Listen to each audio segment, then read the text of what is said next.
Hai Sobat Lentera, Lentera News kembali hadir menyapa Anda dengan membawakan sederet informasi terhangat dan inspiratif bersama saya Catherine Ellison. Ini Lentera News lengkapnya. Kita ke informasi selanjutnya, sebanyak 39 ekor satwa dilindungi yang hendak diekspor menuju Hong Kong berhasil digagalkan oleh petugas Bea Cukai Juanda. Dalam upaya penyelundupan satwa ini, pelaku mengemas seluruh paket satwa ke dalam paket baju, makanan ringan, dan juga kerupuk untuk mengelabuhi petugas.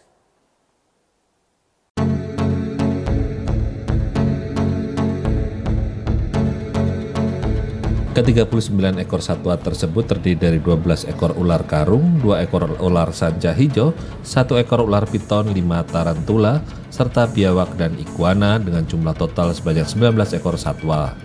Satwa liar yang berhasil diamankan di terminal kargo Bandar Juanda ini sedianya hendak diekspor ke Hong Kong dengan menggunakan jasa pengiriman ekspedisi. Keberhasilan petugas dalam menggagalkan upaya penyelundupan ini setelah sebelumnya petugas mencurigai isi dari 2 koli kemasan kardus dan karung dari total 160 koli atau kemasan seberat 4.500 kg lebih, yang mana dalam dokumen pemberitahuan ekspor barang dicantumkan bahwa paket tersebut berisi baju, makanan ringan, dan juga kerupuk. Pemberitahuan ekspor barang. Barang ini akan diekspor ke Hong Kong ya. Kemudian diberitahukan dalam narasi sebagai baju, kemudian barang-barang tekstil lainnya, dan juga makanan. Jadi tidak ada pemberitahuan berupa pidato. Tapi dari analisa dokumen, jumlah dan sebagainya, teman-teman melakukan pengamatan dan mendapati sesuatu yang mencurigakan.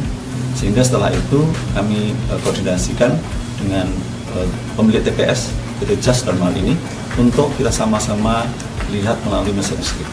Sehingga disepakati untuk melihat mesin script, 1 koli kami cek di dalam mesin script dan kedapatan sesuatu yang di luar pemberitahuan berupa makanan dan baju-baju tadi. Ada seperti makhluk hidup.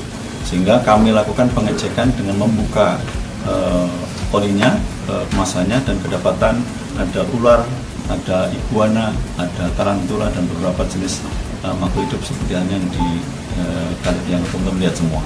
Dan setelah itu barang-barang ini karena memang merupakan barang yang dilindungi ya, sebagian mungkin untuk CITES ya, maka ini perlu untuk berkewajiban untuk memberitahukan. Eksportir yang memberitahukan kepada karantina dan mendapatkan perizinan dan sekaligus sertifikat kesehatan. Usai dilakukan pemeriksaan X-ray dan juga pemeriksaan fisik, ternyata dalam paket pakaian, makanan kecil, dan juga kerupuk tersebut ditemukan satwa liar dilindungi dan telah melanggar undang-undang tentang karantina hewan, ikan, dan tumbuhan, dan juga undang-undang tentang kepabeanan. Untuk pemeriksaan lebih lanjut ke seluruh satwa liar ini diserahkan kepada Balai Karantina Hewan, Ikan, dan Tumbuhan Jawa Timur. Alan Sori melaporkan untuk Lentera TV.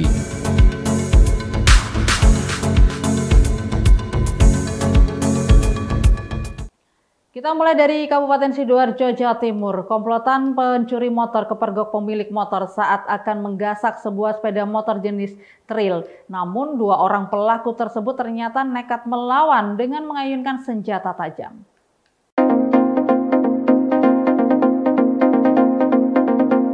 Inilah rekaman kamera pengawas milik warga desa Sambibulu, Kecamatan Taman Sidoarjo, Jawa Timur, saat merekam detik-detik seorang pelaku yang tampak berjalan pincang berusaha menggasak sebuah sepeda motor trail milik korban yang diparkir di halaman. Beruntung aksi pelaku yang menggunakan jaket dan helm ini diketahui korban melalui CCTV. Korban dan rekannya langsung menghampiri pelaku yang sedang berusaha merusak kunci motor. Sempat saling serang antar korban dengan pelaku. Namun sayang pelaku tak dapat ditangkap karena salah satu pelaku lainnya mengayunkan senjata tajam kepada korban hingga akhirnya berhasil lolos dari kejaran warga dengan mengendarai sepeda motor. Menurut keterangan korban, awalnya pelaku yang berjumlah 2 orang ini berhasil membongkar kunci pagar hingga akhirnya berusaha menggasak sepeda motor trail yang baru saja dibeli korban. Setengah tiga itu saya belum tidur. Tiba-tiba itu kedengeran motor berhenti gitu Pak di depan rumah. Terus? Inisiatif saya langsung buka CCTV gitu Pak ya, ini seret loh, ternyata itu ada yang berusaha merusak pagar itu. Ya setelah masuk langsung mengarah ke motor yang putih itu kan, motor CRF itu. Nah itu tiba-tiba langsung saya keluar dari samping itu, gak ada persiapan apa-apa ya, bawa tongkat kecil lah seadanya itu buat membela diri saya sih cuma itu. target saya itu langsung saya kejar yang di motor itu Pak. Terus? Sengaja saya jatuhkan motor yang saya ambil itu biar tidak bisa lari. Ternyata ya yang di motor malah keluarin senjata tajam, melawan begini guys. Karena saya emang ya saya mundur mengalah lah. Karena kalau maling kan ya beraninya lebih kan daripada yang punya rumah kan. Ya seperti itu jadinya. Untuk memberikan peringatan pada warga lainnya, video rekaman aksi pelaku ini telah menyebar ke sejumlah media sosial dan akhirnya viral. Karena tidak sampai kehilangan, korban pun tidak melaporkan kejadian ini ke polisi. Alan Sori melaporkan untuk Lentera TV.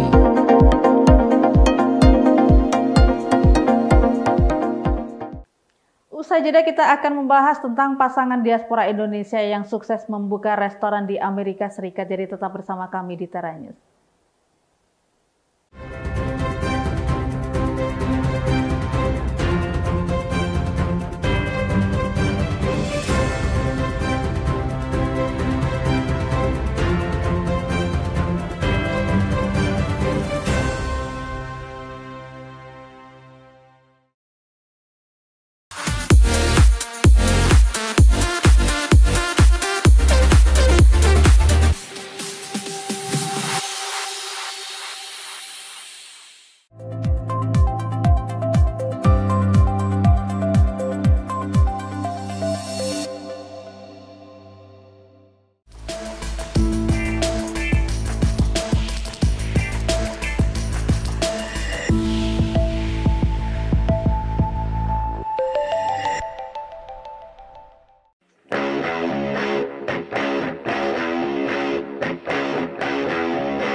Meski memulai usaha di saat pandemi lalu, Jesslyn bersama suami dan 4 orang rekan bisnisnya ternyata bisa membuat bisnis restorannya itu berkembang, cukup ramai pelanggannya pada saat ini. Apa kiat-kiatnya? Berikut liputan selengkapnya. Di kota Rockville, sekitar 30 menit berkendara dari ibu kota Washington DC, terdapat restoran yang baru buka, Gyuzo Japanese Barbecue. Salah seorang pemiliknya adalah diaspora Indonesia. Nama saya Jesslyn Gabriela, saya adalah salah satu pemilik restoran Gyuzo Japanese Barbecue di Rockville, Maryland.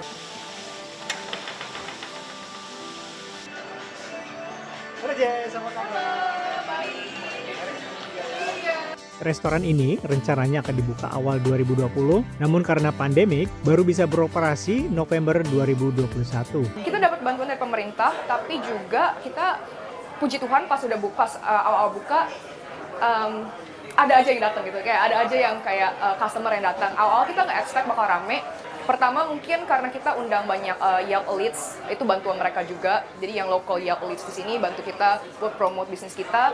Jadi orang-orang yang lihat dia punya Yelp Elites itu punya page datang ke sini dan tahu tentang bisnis kita. Pada masa pandemik, banyak orang menghindari pekerjaan yang harus bertemu dan tidak bisa menjaga jarak dengan orang lain. Jadi sempat juga kesulitan cari karyawan. Sekarang lebih enggak sih, sekarang lebih gampang, lebih mudah dapet staffnya, tapi awal-awal pas buka ya susah. Makanya kita semuanya kita berempat semua turun tangan kerja di sini.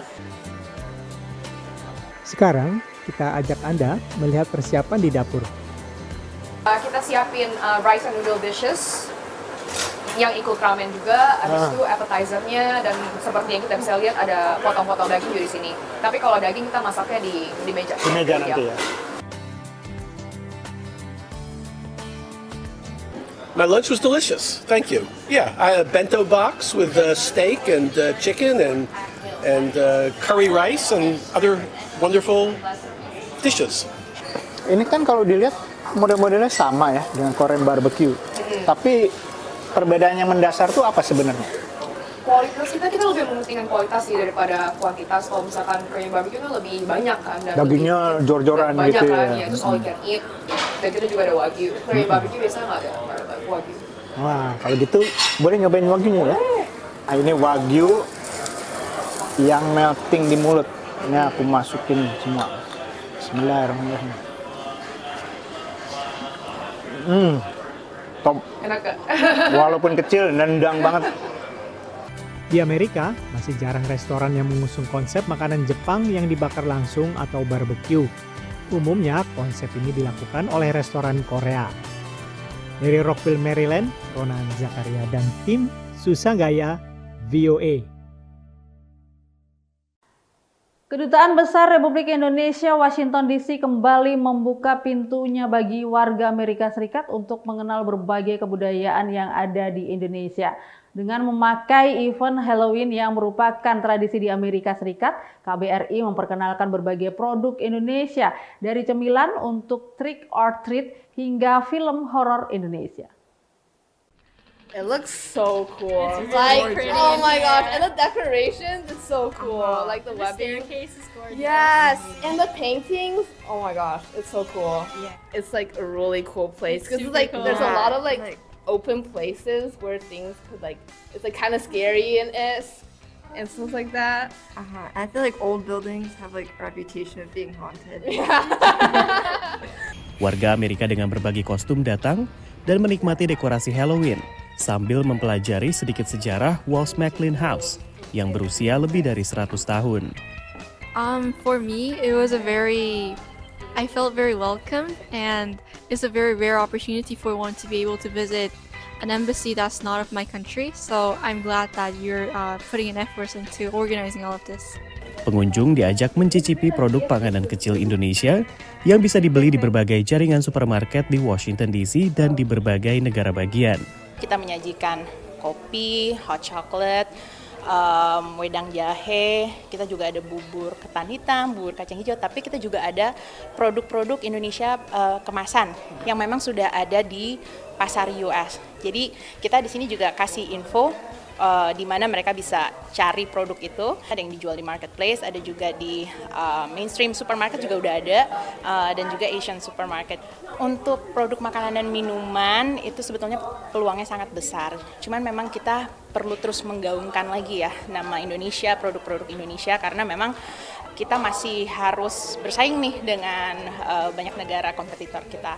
Jadi ini salah satu cara yang harus kita lakukan, selain mungkin promosi yang dalam bentuk yang besar ya, expo, tapi promosi yang sifatnya community seperti Halloween ini gitu. Karena mereka kan familiar ya dengan culture Halloween.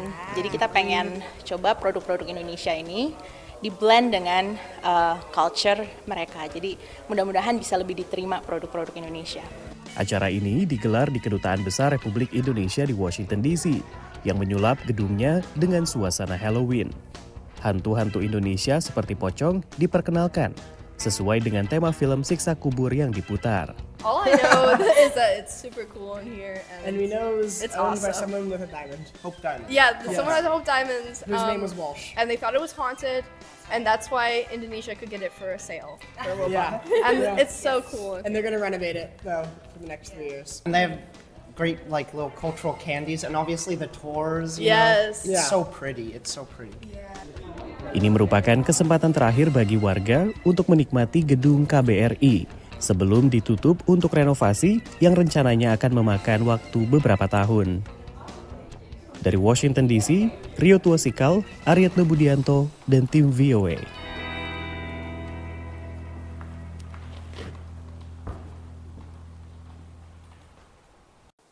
Informasi tadi mengakhiri Tera News saat ini. Anda dapat saksikan kembali tayangan saat ini di YouTube channel kami Lentera TV Media dan website kami lentera.tv. Saya Katrina Alison pamit undur diri. Terima kasih dan sampai jumpa.